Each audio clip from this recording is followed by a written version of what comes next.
at the kitchen table across from my boo. She plays new Marshmallow. Gosh, that's deja vu. Oh, what a fable to Medusa the Lava Man. But she's got too many cards in her hand. Come on now, let's play some Lorcana. With Pirate Donald Duck, it's a nirvana. We'll down a Dole Whip floater to lick popsicles, play red and blue, a smorgasbord of Lords Lorcana. Hello, everybody. And welcome to episode 18 of Smorcana. 18. Wow, our podcast is an adult now. It can buy lottery tickets now. There are no prohibitions on what kinds of snacks it can select. Yes. My name's Brett. My name's Katie. And you're listening to the one and only Disney/Snacks/Lorcana crossover podcast. We're still number one in the world for those keeping track. We are recording on Donald Duck's birthday. Boop, boop, boop, boop, boop, boop, boop. That little sailor is 90 years old. Wow, wow, wow. Donald Duck is like your favorite character of the Fabulous Five. Yes. The Fabulous Five meaning, right? Mickey, Minnie, Goofy, Pluto, Donald Duck. Daisy gets no love, huh? You could call it the Sensational Six and loop Daisy in too. Let's do it. The Sensational Six. That's your favorite out of all of them. Yeah. Yeah, Donald Duck's pretty great.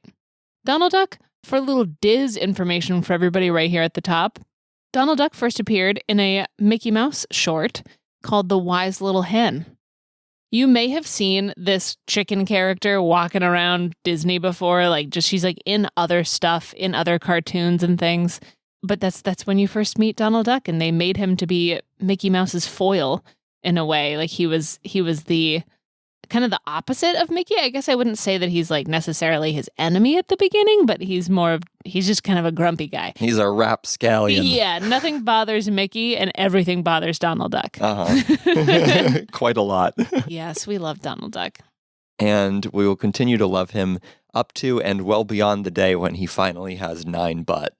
Oh, someday. Give the duck 9 butt. Someday his butt will come. We've been having a great week in Lorcana. Oh my gosh, we had League again this week.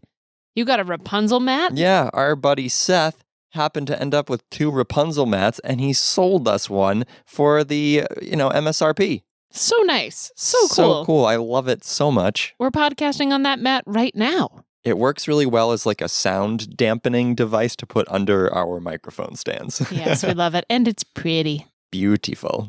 We did a lot of open play again this week at League. We're starting to pare down. We lost a whole color from our decks this week. Right. So it was fun. Last week we could put any color in our decks, and this week we can only have 5 colors in our decks. Ooh. I discovered that I had only put 4 colors in my deck to begin with. Yeah, I had only put 5 in there to begin with, so it wasn't too tricky, but... And if I drop 3 cards, I could get down to 2 colors.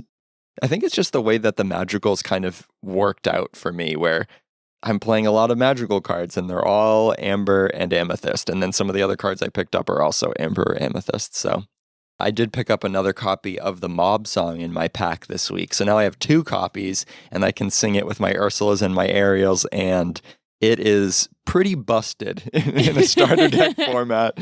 Straight up busted. We had a really, really cool multiplayer game where I was on about 16 or so lore, and I was well in the lead, and I played Lost in the Woods, and I thought, well, nobody's going to be able to clear my board because that's going to dampen everybody's strength. And Jimmy top-decked the Snuggly Duckling and was able to quest with a bunch of 6 strength characters and get like 11 lore in 1 turn or something and win right before my turn. It was a really cool game. Wow. Insanity. I played my first multiplayer game this league, speaking of multiplayer stuff. Ever? Yeah, like that I've ever played. I mean, it's usually just the 2 of us, or we're going to a tournament, or we're going to a sealed, like all these things where you just play against one other person. So it was so cool. So cool to play it. It makes the game feel more like a team game, I guess, if that makes sense. It felt like we had more conversations about 2 people ganging up on somebody who was getting ahead, or these people have to gang up on this person, or people defending themselves and saying, no, I'm not that far ahead, I promise. So it was cool. It was fun. We're definitely going to do an episode on multiplayer at some point. In my card gaming history, one of my fortes, if I can say I had a forte, was in Game of Thrones. In multiplayer, I often did really well in some of the larger events for that format. And it can be really, really fun to, like you said, make those alliances and kind of backstab and lie and cheat. And, we'll definitely do an episode at some point about ways to up your multiplayer game. It is a really different format, and a lot of the skill does involve the social aspect of the game. Yes, it's just such a blast. We also had a big surprise from our cool soccer mom. Well, one of our cool soccer moms. Yeah, Tanya gave us French language booster packs. It was so cool. It was amazing. Included a pull of Ariel Guerrier Sonic. Yeah, and we don't talk about Bruno, however you say that. Nous ne parlons pas de Bruno. Yeah, hilarious. So cool. It was really, really, really sweet of her. And, the soccer moms have been really great supporters of the cast. So it's shout awesome. out to Jess and Tanya for just supporting us. Yeah, and for coming to League. They're making our community better with Lorcana. It's awesome. It feels really nice to get some validation, to be honest, about the cast. We've talked about this a little bit. We are performers by nature, and we're used to, when we're performing on stage, you often get instant feedback, right? Like if you're in a comedy and the audience is laughing, then you're doing a good job, right? At the end of the play, if they're clapping a lot, like you can feel like you did a good job. You get that kind of instant gratification. And something we've been realizing about podcasting is that we have a good time with each other sitting here in our kitchen recording the podcast, but we really don't know often how folks are feeling about whatever we're putting into the world. There are some exceptions, and I think lately we've had some external validation that's really given us a nice boost from the soccer moms, and also from another fan. Yeah, so in lieu of the applause and laughter that we're always seeking, we do at times get some nice emails or shout outs or comments or messages.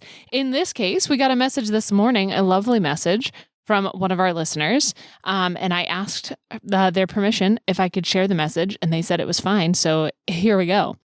Good morning. I cannot thank you enough for your podcast. This is my second attempt at getting into the game. My first attempt a few months back was short-lived due to some zealous players at our local store who relished in making fun of the noob instead of using gameplay to let me learn the game. I don't mind losing, and I know it's actually a great way to learn. But that one weekend scared me off for quite a while, and most of the online gameplay I tried to watch came across as the same aggressive playstyle. My autistic son and I amassed a beautiful collection, and we're sad to see it sit in a box. So we searched further for podcast videos and online message boards that were beginner-friendly and generally more Disney in being warm and inviting. Your podcast has brought us much happiness, as well as given us enough understandable approaches that we've been learning the game together at our own pace. Thank you from the bottom of our hearts, from one music teacher, drama coach, former Walt Disney World cast member. So A, this person sounds amazing. And B, it's so nice to hear that. I mean, what they speak to in this comment is exactly what our mission statement is for this podcast, right? It's that we want to make it a warm place where people can just kind of explore the game and get some tips and laugh about the game and enjoy it. Just the Disney Snack Podcast Lorcana crossover medley that we've made. And it's great to know that it's reaching people. Definitely satiates our gigantic egos or something, our performer egos. Yes. And, at the risk of making content that seems really, really self-serving, I just want to make it a larger point about this. I think if there is a content creator out there who you are enjoying, definitely tell them how you feel, because it does make a big difference. And there can be times where when you are making content for yourself, basically, that you're like, why am I doing this? I hope that, somebody gets something out of this. And those kind of heartfelt comments really go a long way and say like, okay, people are listening. People are enjoying this. This does feel worthwhile. So thank you. Yeah, really, really cool to get that message. And go tell your favorite content creator that you appreciate them today. Tell your favorite content creator that you love them. Give them a hug. A virtual hug. A virtual hug. In the form of a like or a subscribe or whatever. Yes. Hey, Chicago. Chi-town. We've both never been to Chicago, No, right? big theater town though. Big theater town, the Windy City, they say. Would like to go. It's got good sausages? Isn't that what no, deep dish pizza. What am I saying? Oh no. Oh no, our snack acumen is lacking. It's lacking. It's got great deep dish pizza. Yeah. That's used to be the only reason I'd want to go to Chicago. But after this weekend, I'd want to go when they have Lorcana challenges too. There are a lot of good things about Chicago. Yeah, I think there's more than just a Lorcana challenge and deep dish pizza. But this weekend, it was certainly the Lorcana challenge. We were on the wait list. We just never made it. Never made it. We stayed here at home. But yeah, we've been watching the coverage on Twitch. Really, really fun. Yeah, it's been a blast to watch along. We're just trying to figure out still, like everybody else, keeping our thumb on that meta, and we're getting ready to go to Texas ourselves for the next DLC. So Set championships are right around the corner. Yeah, right. Even before Texas. So we're excited. Special shout out to our meta mate, Yeah. local hero, Pete. Pete's in our league. Pete, not a bad guy. Nope. Yeah, Pete, not a bad guy. He made it to the top 32. Ooh. Way to go, Pete. He was playing a Emerald Steel discard list with some cool tech options in there. He did a great job. He rolled from the start of the tournament. He 2-0'd, I think, 4 of his first 5 rounds and was able to parlay that into a day 2 cut and took down another round. So I believe he earned the foil Let It Go and the foil Cinderella Stout-Hearted. So congratulations, Pete. We're going to try to maybe have him on for a chat about his experience at some point. Yeah, such a blast. So cool to follow along when you know somebody who's in the race. Makes it all that much more fun. What decks did you see in the Chicago event? So, most of the decks weren't really a surprise, right? There was the Green Steel discard, there was Ruby Sapphire, there was Sapphire Steel. Those were the 3 big ones that were leading the pack, which is what we assumed. Yeah, it was pretty much what we expected in terms of representation, though there were a few cool surprises in there. In fact, in the top 4, there was a Ruby Amethyst list, and Ruby Amethyst was reasonably well represented. It was the 4th most popular list and the 4th best performing list. Then an Emerald Amethyst list also made it to the finals as we are recording this. Yeah, you love to see it. Yeah, and I've noticed that there were quite a few decks that weren't running any new cards, any cards from Ursula's Return, or were running very, very few. For instance, Brennan DeCandio's Steel Song list only had 3 copies of the 2-drop Singer 4 Ursula from the new set, and every other card was from a pre-existing set. So I think that if there's an archetype that you were really favoring in Inklands, adapt it a little bit for the new meta and see how far it will take you. Yeah, that's wild. It makes sense to not want to change it too much because it is so quickly on the heels of this set coming out. And if it's something that you've worked really hard on and you've did it through the whole last set and set champions and everything, and it worked really well for you, I get that approach. But I also love seeing the new cards out there. Yeah, totally. I think what we were saying last week was that the meta is not solved. And I do think that the Chicago event largely proved that. Yeah, the archetypes that we expected to see were the most prevalent, but there were some surprises, and there was no deck that really overperformed and kind of dominated the standings. So be on the lookout. Keep experimenting. Lots of things to explore still. All right. What are we eating today? I'm a little hungry. What do we have on the menu? Well, I ran into Toby on the way in. You did? Yeah, and we did promise. And he's really excited. He basically accosted me and said that he wants to talk about his deck. But now, hold on. Didn't we say he could only talk about his deck if he won? He said he pretty much won, and I don't know what that means. We'll just let him do it. It's fine. We'll just get it over with. Yeah. You know what I mean? And All he's right. a nice guy. He's just a little off-meta. We'll invite him over for an appetizer at the table here. Okay, great. And then for the main course, we are going to talk about Card Gaming Superpowers. everybody's got one, and we're going to see if we can figure out what yours is. If everybody's super, then no one will be. Do you know who that is? Is it from Incredibles? Yep. Is it Syndrome? Yeah. Yeah. Nice. And our dessert, we've got a couple dream cards cooked up to snack on our way out. Perfect. Let's hit it.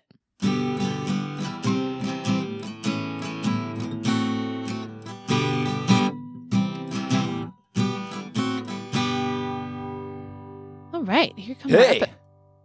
Hey. Hey, Toby. How's it going? It's going Hey, good. Toby. Yeah? Going good. How are you doing? Thanks for letting me on the pod. Yeah, I guess so. Yeah, whatever. Yeah, Whatever. anytime, buddy. How was that tournament, Toby? Yeah, I pretty much took it down.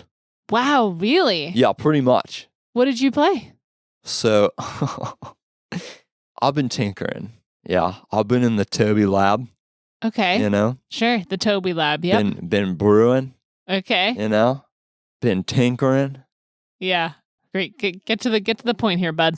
And I think I'm finally ready to reveal my secrets to the world.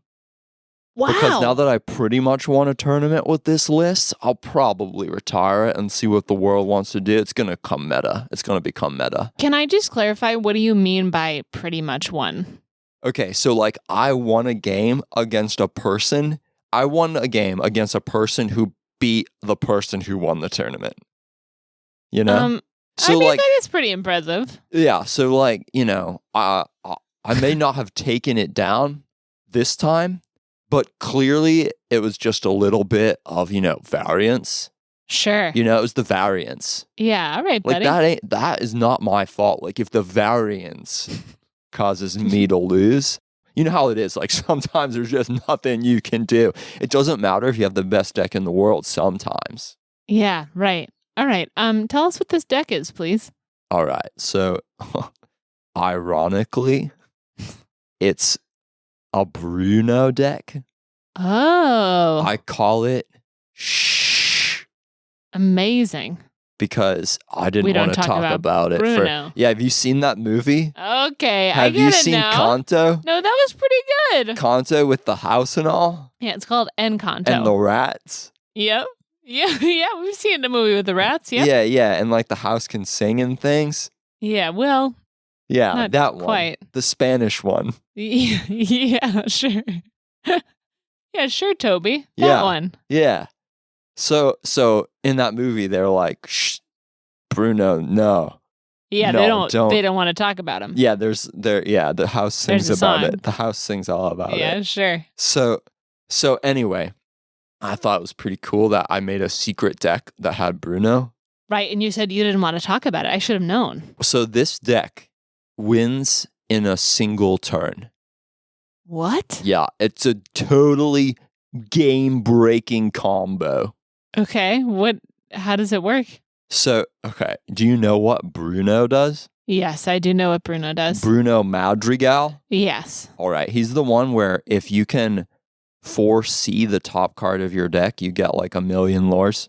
Well, you don't get 1,000,000, but yes. So all you need to do is have Bruno Madrigal on the board alive at the start of your turn. Alive. Yeah, that's all you need, and then you can win in one turn. Okay. You just need a couple other cards in your hand. Sounds pretty doable. So how many cards do you need for the combo, Toby? All right, so I'm going to walk you through it. All right?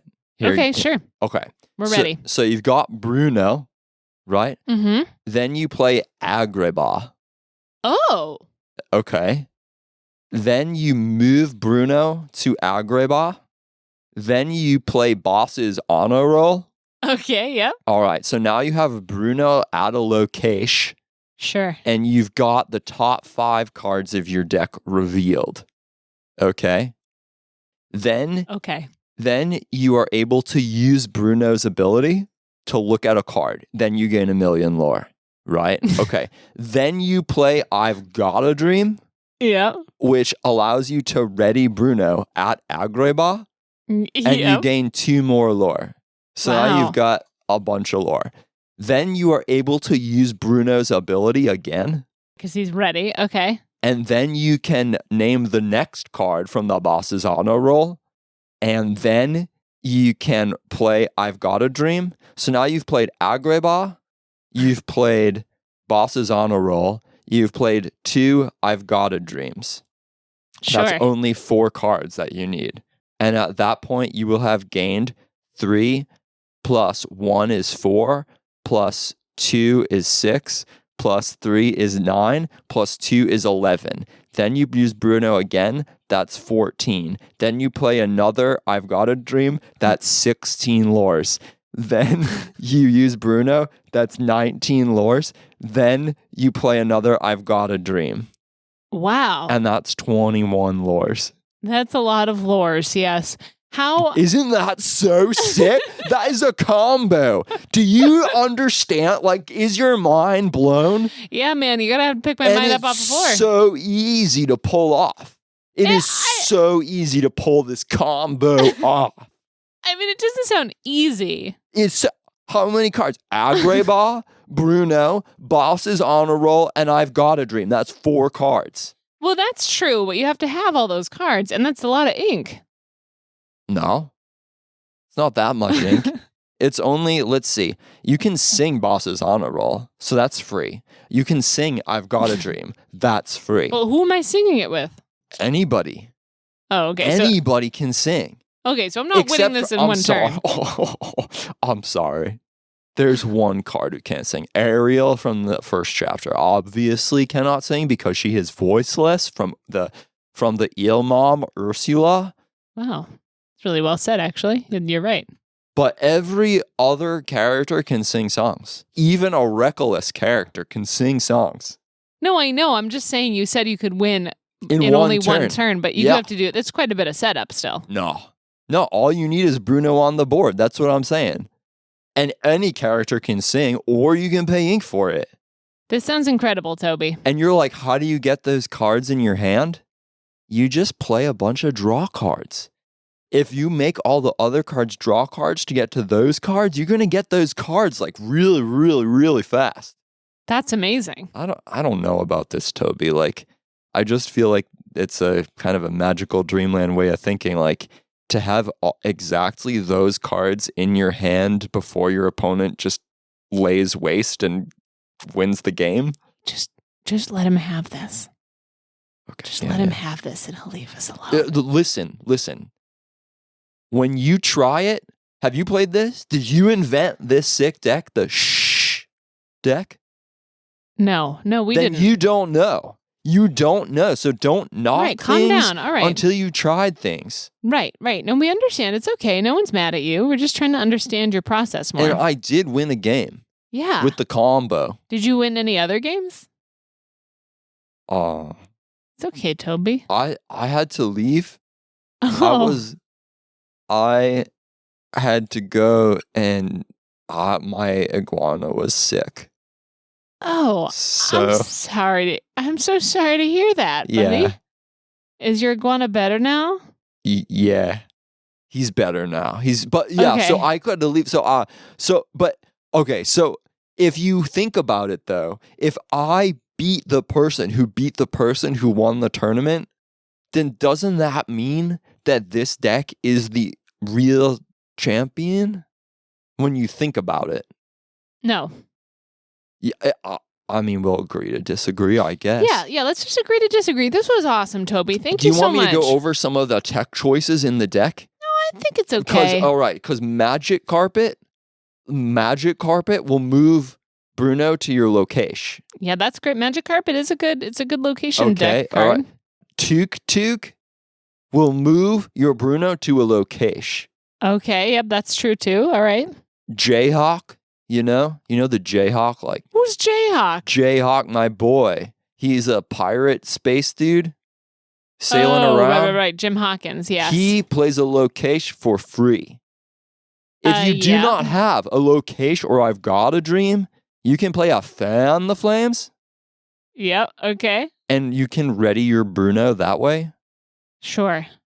I'm just saying it's very consistent. No, I think, you might be onto something here. And nobody's playing this list. Maybe we'll bring you to Texas with us. I think that if you want to win you will bring this deck. Wow. Well, we'll log that away, Toby. I'm sharing this list out of the goodness of my heart.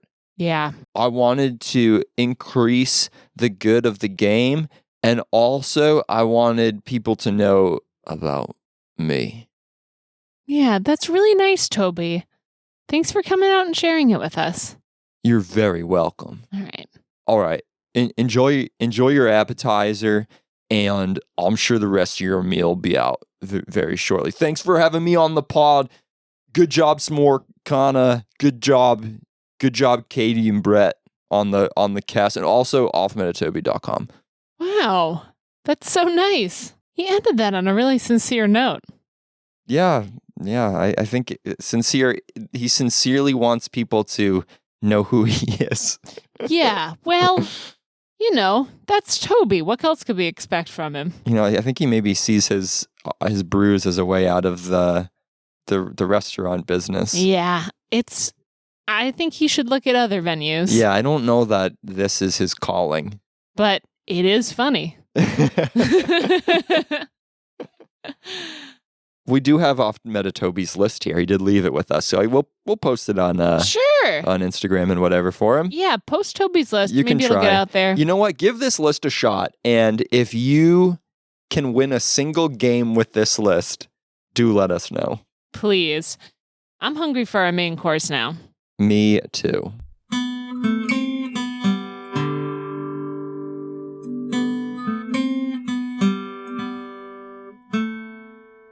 Hello, I have your main dish here today. Hi, Helga. Good to see you. Thank you. This dish is one of my favorites. Yeah, what is this? I drink it all the time. It's a superfood smoothie. Green smoothie. It's got kale, blueberries, yogurt. Enjoy. Wow, very healthy. Yuck. I guess it's good for us. Yeah, it works for Helga, I guess. She's pretty ripped. Jacked. Yeah. Yeah.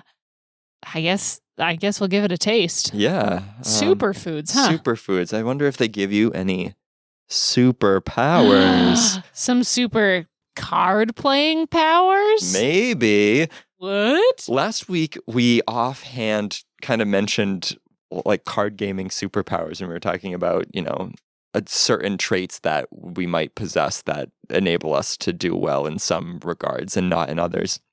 And it got me thinking that a way that might positively frame your experience as a card gamer is to try to recognize and appreciate what your particular card gaming superpower might be. Yeah, these can be things that maybe are just a characteristic of yourself anyways that come out strongly in card games. They're nice to kind of analyze on yourself and try to understand who you are as a gamer. Yeah, I think that if you're ever feeling discouraged, then it might be useful to try to fall back on this and recognize what you are good at. Because even on a day where you are losing games of Lorcana, there are going to be positives to take away, and there are going to be things that you did well, even if you lost a game. And so we wanted to try to highlight that and maybe start a conversation about what your strengths might be when you play this game. Definitely. All right, we've got 10 superpowers here. And the first two are the two that we think we might possess. The first one is called The Cold Never Bothered Me Anyway, like Elsa. This is a power that allows you to stay calm under pressure. This is someone who's not going to get all nervy. They're someone who's not going to be nervous to chat with someone across the table from them. They're going to go in there feeling pretty confident and pretty cool as a cucumber, not easily, thrown off by anything. They're not worried about the prizes or how much they're playing for. There's just, it's as if they're playing at their living room table. Yeah, the moment doesn't get to them. They could be playing for a golden Mickey in Chicago, or they could be playing at their kitchen table, and it will feel the same to them. And that's a really good superpower to have. And it's, I think, the one that you have. I think so, too. I think it comes from doing theater and, from teaching and all those things. I often can't not be calm under pressure. So it's something that I'm good at not being.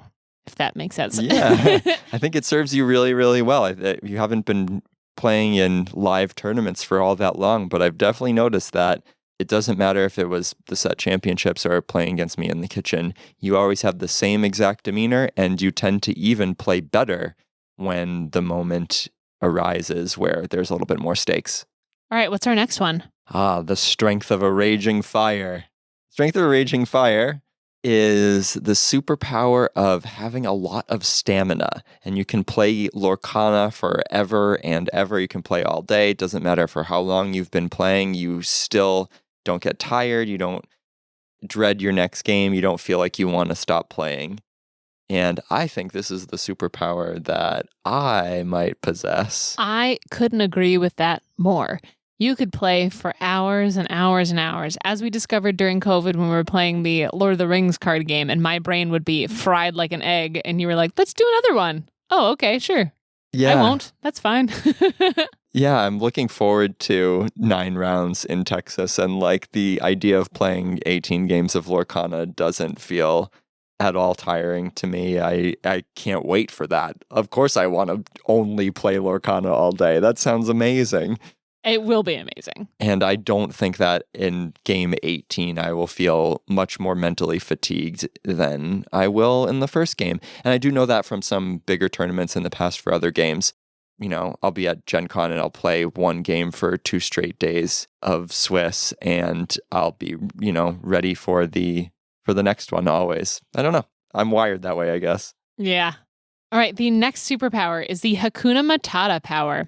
This is the power of a person who makes sure everyone else is having a good time. They're very selfless. This is someone who would turn their card around so that their opponent can read it better and understand what it is.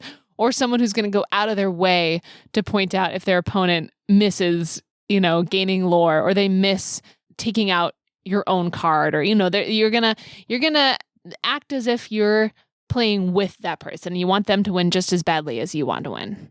There's a karmic element to this, I think, where it might seem like, oh yeah, you're going to point out something that your opponent missed to try to help them along.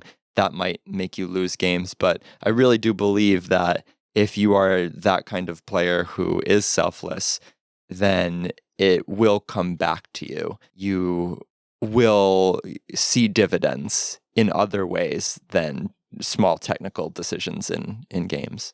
Yeah, karma is real, and the card gaming world is not that big. It's pretty small. You want to be kind to others, and they'll be kind to you back. And the person who can really, truly put others before themselves and still play competitive games, that is absolutely a superpower, and we want to celebrate that for sure. Yeah. Next is the grumpy superpower, which might not seem like a superpower, but we are referring to the ability to focus at all times. And that might seem kind of intimidating, like if you're somebody who really hyper focuses on what you're doing, and it might mean that you're not as much of a small talker, but you have that soft underbelly, and you're just really, really good at focusing on what you're doing, not getting ruffled by distractions in the room. You concentrate on the task at hand and don't deter from it. Right. Grumpy's all business. When Snow White shows up in their house, all the dwarves are so excited to see a girl and they want to help her. And Grumpy's like, she doesn't have any place to sleep. He's a guy who's thinking about facts first, and he's focused on the problem at hand. He doesn't really have time for that other stuff. Doesn't mean that he's mean. Grumpy's certainly not mean, but he's hyper-focused. He's got a job. The ability to focus in a room of potentially thousands of people at a big tournament, I mean, that's definitely a superpower. We were listening to 40 Born, and Jake was describing a story where he was playing a game and there was a dispute next to him, and how distracting it was to have this kind of rules dispute that kind of got heated, I guess, going on, and how it was difficult to focus. And I think he said he bared down and was able to win, but that it was still really distracting. And so if you do have that ability to kind of block out what's going on around you, put those blinders on, and just focus on the task, that's a superpower for sure. Definitely. The next superpower is the nose stuck in a book power. It's someone who has outstanding memory skills, right? Someone who doesn't have to read any of the cards that are in front of them because they know them all already, much like Belle They've already read all the books. They know all the cards. They come in well prepared for what's on the board ahead of them.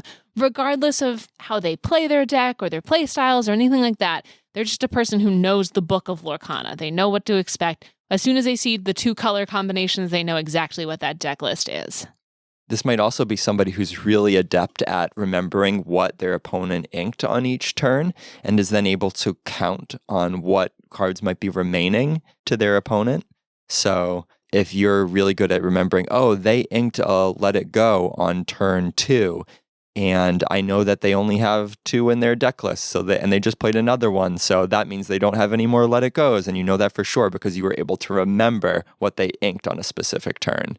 Exactly. So yeah, memory power is very important in Lorcana. And we're seeing it now with like Diablo, the small yes. 1-cost Diablo. You play that on the first turn, you get to look at your opponent's hand, and it's not always easy to remember what cards you saw 3 or 4 turns down the line. No way.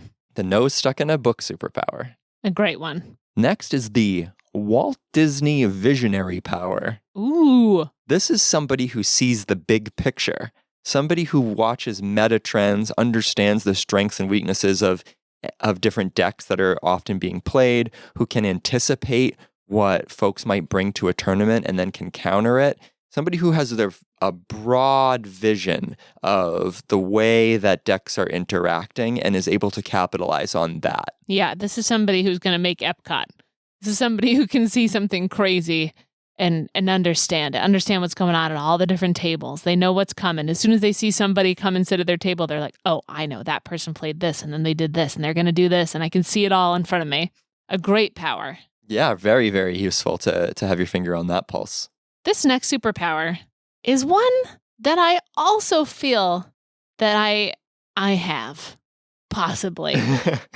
This is the rumbly in my tumbly superpower. This is somebody who is a good planner. They're well prepared for the day. They've got snacks. They've got water. They're ready to go. They know what the day is. They know they're going to play 9 rounds. Maybe there's someone who knows they don't have a great stamina, so they need to plan for that, right? Or there's somebody who knows they wake up sleepy, so they're going to wake up and do a workout before they come and play in the championship. There's someone who's ready. They're going to do their up-down turnarounds like poo. And be ready for the day. Puts you in the mood for food. Yes. Yeah, I think you are always equipped with snacks, generally. Yes. In fact, you brought some snacks to League again this week that I really quickly want to mention. I know this is a tangent, but it really warrants mentioning. Thanks. Yeah, I made some s'more brownies. I'm really trying to up our s'more snack game. I already have an idea for next week's snack, which is s'more related, but I'm going to have to do some experimentation this week with it. Ooh, so for the listeners out there, just imagine this. Imagine a soft, warm, gooey brownie that just came out of the oven, and on top of that is crumbled graham cracker, melted marshmallow, and melted Hershey's chocolate strewn about. It was pretty baller.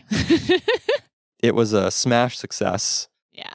And yeah, I think we're all lucky to have your snacking abilities, your rumbly and my tumbly powers at hand. I aspire to bring enough snacks for everybody at the DLC in Texas, but I don't know that I'll ever be that ready. Maybe a few. Maybe a few. Maybe just for us. Another power, the Sorcerer's Apprentice superpower, Ooh. we're calling it. This is somebody who is a tinkerer, who's always experimenting, is always up to mischief with deck building. This is a player who arrives with a brand new deck all of the time to different events, something that they made, something that's creative, something that's unexpected. This is absolutely an important superpower and has broad implications. Like, if you really have this ability, you can impact not just your meta, your local meta, but the worldwide Lorcana meta. Yeah.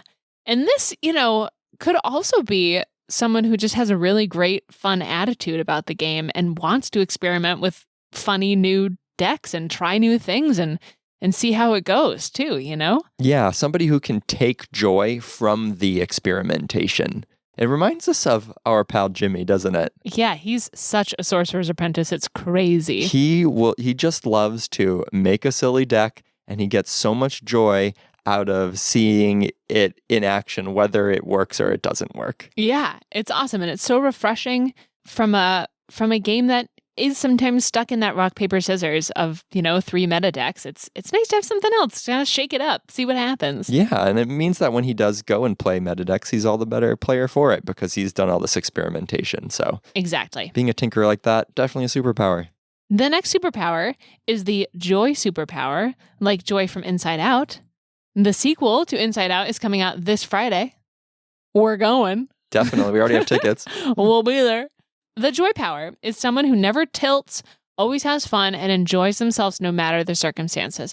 This is someone who's going to be okay with losing, right? So this is unlike the Hakuna Matata power, which is somebody that wants everybody else to have a good time. This is someone who themselves won't pound the table out of anger from losing a game. Never. In fact, they're somebody who sees and appreciates the positive aspects of any given game, regardless of the outcome. Right. If they get totally destroyed in a game, but they got to play Sisu, they would leave the game saying, well, I played Sisu. That was so fun. Sisu's my favorite character. Right. I love putting her on the board. Yeah. Someone who has the right kind of perspective on the game, right? Can see the good in it. Can see the good in this fun Disney card game. Somebody with an abounding ebullience about them. This might be my favorite superpower. Yeah, it's awesome and it's infectious. I love players like this, and I aspire to try to develop this superpower. Definitely, me too. One more. One final power. We're calling this the Mathmateer. Ooh. Or it's like a mathematician illuminateer. Love it. This is somebody who can correctly interpret statistics and probabilities, whose ability to count cards and that kind of thing is unmatched. Somebody who can interpret data and use that to their advantage when selecting a deck. Historically, this has been the kind of superpower that does prove useful at large events. We just saw it with Frank Karsten, who's a mathematician, winning the event in Lille a few weeks ago. So if you are this kind of person, then enjoy it. Definitely. You can put it to good use in Lorcana. It's definitely a mathematical kind of game if you want it to be. It certainly can be. And it's where those math people will shine. Ultimately, it's a kind of probability and logic puzzle, right? In a lot of ways. Right. Like any good card game, and Lorcana is the best in our opinion.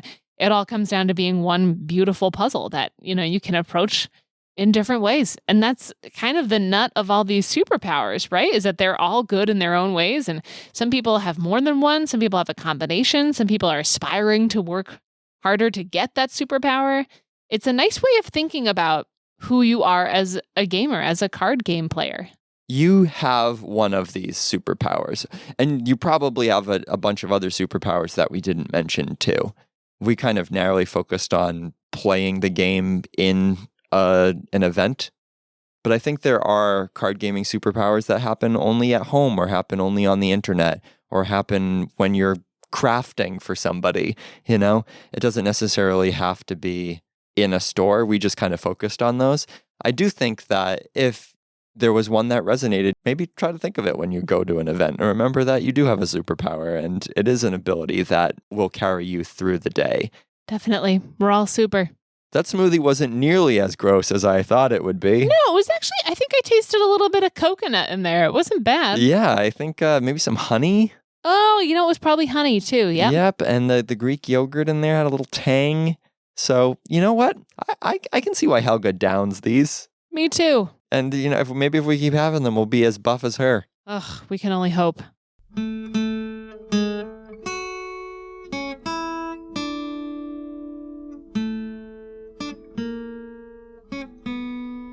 Whoa! This dessert is incredible. This is a massive, massive dessert I'm looking at right here. We got a sundae. It's exploding with brownies and toppings and whipped cream and cherries and sprinkles.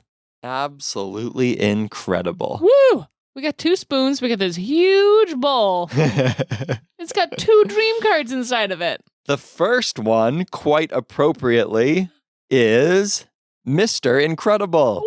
A superhero if there ever was one. I cannot wait for Pixar to come into Lorcana. I know it's going to happen. We've mentioned this before, but the Incredibles franchise is in Villainous. So Ravensburger has had access to the Incredibles IP before for a Disney-related card game. It is not out of the realm of possibility that we will see the Incredibles at some point. And maybe it would look something like this. Yeah, so what I'm looking at here, Brett has created 2 beautiful dream cards for us. What I'm reading is Mr. Incredible is a 7-cost inkable card, 6/5, Storyborn Hero, a Ruby card, obviously. Quests for 1. Quest for 1. He has Rush, and his power is invulnerable. This character takes no damage from challenges. Whoa. Flavor text? No matter how many times you save the world, it always manages to get back in jeopardy again. So good. And he's a legendary. Well deserved. Yeah. Really cool, right? Like, can't be damaged in a challenge, so you have to find a different way of dealing with him, whether it's Tremaine or Be Prepared or Along Came Zeus, something like that. You're never going to be able to get him out using a challenge. So pretty cool. Pretty I love strong. him. Yeah, and he's so red on this Ruby card. It's just beautiful. It's so satisfying to see. We'll post these, as we always do, on all of our social media, so you can check them out there. And then the other dream card, again, quite appropriately for this episode, is Elastigirl. Yeah, Helen tell us what Parr. Elastigirl is.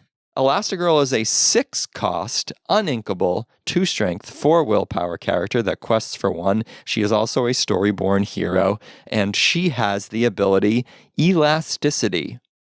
And it says, at the start of your turn, exert each opposing character.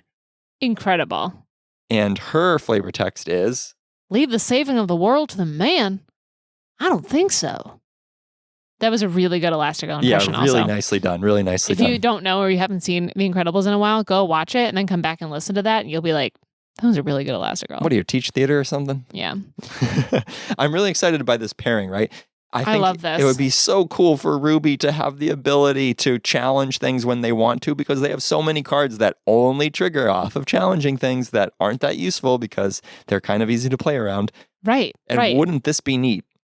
I love her so much. I think she's perfect. She is pretty weak, right, at the cost slot, and she's uninkable, so some serious drawbacks. She basically has the stats of a 3-drop, so you're paying a hefty price for that ability, but boy is it good, and it combos so well with Mr. Incredible.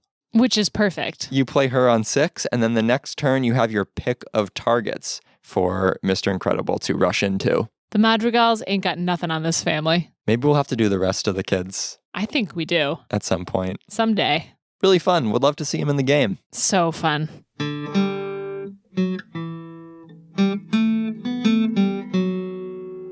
Oh, I'm stuffed. Woo! That was a good meal. Yeah. A healthy meal. Yeah. Until the dessert. And it was an incredible dessert. We kind of got balanced out there at the end. Yep. We got some superfoods and then ate a ton of ice cream. Yeah.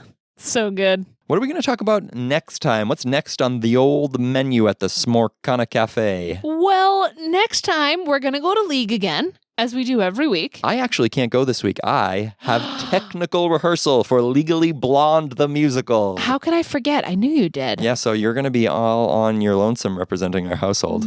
All alone. So I will go to League.